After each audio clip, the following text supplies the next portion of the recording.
ইসলাম ধর্মে শারীরিক ইবাদতসমূহের মধ্যে রোজা একটি অন্যতম শারীরিক ইবাদত। আর তাই প্রতিটি মুসলিম নরনারীর জন্য রোজা রাখা ফরজ করে মহান আল্লাহ তাআলা পবিত্র কুরআনে কারিমে ঘোষণা করেন, হে মুমিনগণ, তোমাদের উপর পবিত্র রমজান মাসের রোজা রাখা ফরজ করা হয়েছে, তোমাদের পূর্ববর্তীগণের উপর যেরূপ ফরজ করা হয়েছিল, যাতে তোমরা প্রকৃত মুত্তাকি হতে পারো। রোজার ফজিলত সম্পর্কে মহানবী সাল্লাল্লাহু আলাইহি ওয়াসাল্লাম ইরশাদ করেন, যে ব্যক্তি ঈমানের সাথে কেবলমাত্র মহান আল্লাহ তাআলার সন্তুষ্টি এবং পরকালের সওয়াবের আশায় রোজা আদায় করবে, সে ব্যক্তির পূর্ববর্তী সকল গুনাহসমূহ মাফ হয়ে যাবে। রাসূল সাল্লাল্লাহু আলাইহি ওয়াসাল্লাম রমজান মাস সম্পর্কে তার সাহাবীদের সাথে আলোচনা করতেন, এর ফজিলত সম্পর্কে বলতেন, রোজাদারদের জন্য আল্লাহ তাআলা কি কি পুরস্কার রেখেছেন তা সম্পর্কে সবার সাথে আলোচনা করতেন।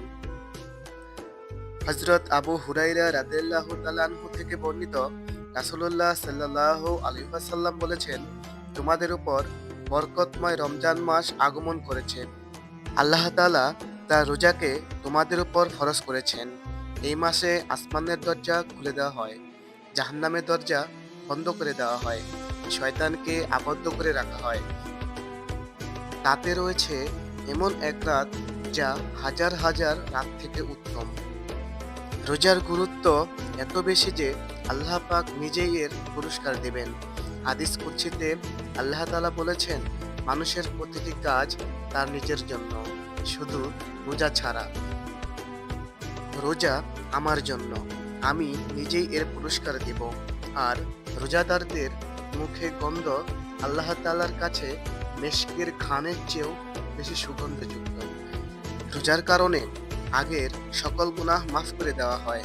হযরত আবু হুরায়রা রাদিয়াল্লাহু তাআলা আনহু থেকে বর্ণনা করেন, রাসূলুল্লাহ সাল্লাল্লাহু আলাইহি ওয়াসাল্লাম বলেছেন, যে ব্যক্তি ঈমানের সঙ্গে রমজান মাসের রোজা রাখে এবং রাতে দণ্ডায়মান হয়, অর্থাৎ নামাজ পড়ে, তার আগের সকল গুনাহ মাফ করে দেওয়া হয়। হাদিসে আছে, কিয়ামতের দিন রোজা এবং কুরআন সুপারিশ করবে।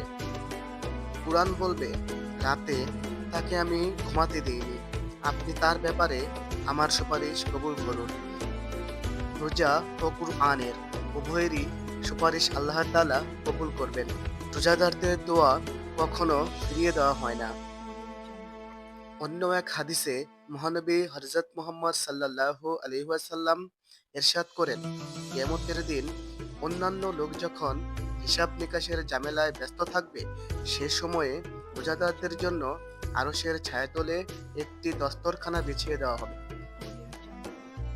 সেখানে বসে তারা আনন্দের সাথে পানাহার করতে থাকবে। এরূপ অবস্থা দেখে অন্যান্য লোকেরা বলবে, এ কি আশ্চর্য ব্যাপার, এরা সেখানে বসে পানাহার করছে, অথচ আমরা এখানে হিসাব নিকাশের জন্য দায়বদ্ধ হয়ে আছি। তাদের এই কথার প্রতি উত্তরে ফেরেশতারা বলবে, যখন দুনিয়াতে থাকাকালীন সময় তোমরা আনন্দে পানাহার করছিলে, তখন এসব লোকেরা মহান আল্লাহ তাআলার নির্দেশে এবং দিনের সুখ লাভের উদ্দেশ্যে পানাহার বন্ধ করে রোজা রেখে কত পিপাসায় কষ্ট সহ্য করেছিল। আর তাই তারা আরশের ছায়াতলে আনন্দের সাথে পানাহার করছে, আর তোমরা হিসাব নিকাশের জন্য দায়বদ্ধ হয়ে